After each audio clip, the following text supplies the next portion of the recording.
So, Riley, how was the first day of school? Fine, I guess. Well, the importance in making a good character, everyone always says appeal is very important. I like to use the word relatability. Like, if there's something in that character that you can relate to, you'll catch on to that character. There's some connection that'll happen between the two of you, even if it's just a cartoon character.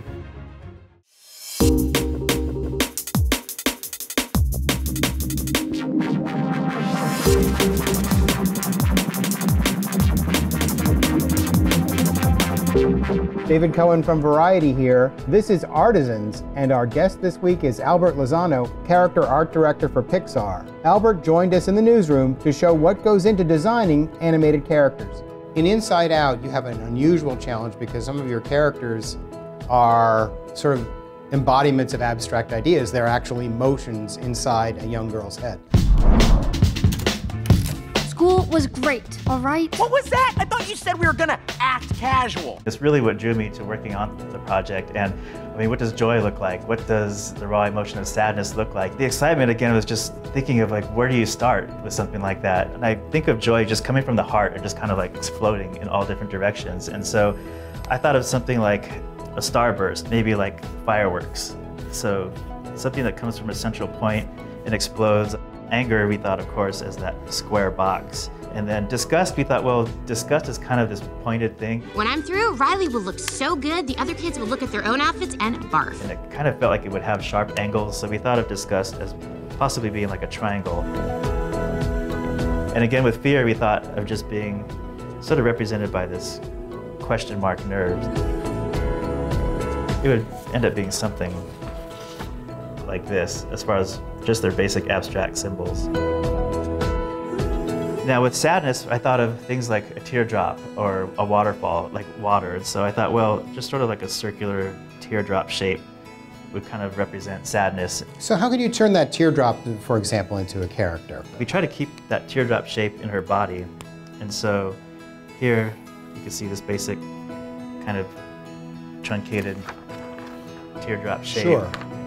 And I thought, well, if we keep that shape for her body and we put sort of a round, almost another teardrop shape for her head, it would probably be a good place to start. You know, she's got the sad eyes, kind of moping. We put a big, woolly, comforting sweater on her. Joy is really expressive. She's like out there.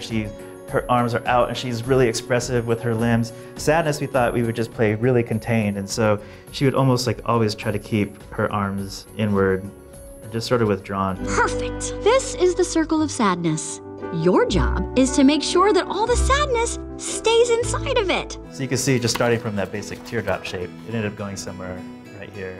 There she is.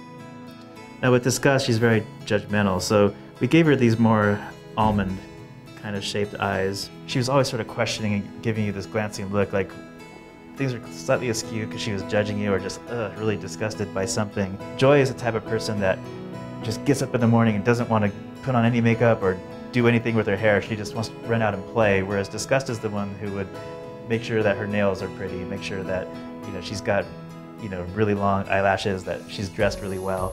Well, it's funny you have Mindy Kaling as disgust. She likes to dress. She's into it. I totally agree. Once we found Mindy, we tried just amping up the more fashionable aspect of her character. She was really a difficult character to sort of find, and until we found Mindy, Mindy just brought it home. Eyes are so important to a character. Can you talk about the eyes for each of them, and are they different? They are different. In fact, there's a big difference between sadness and joy. With joy, hers are very expressive and large.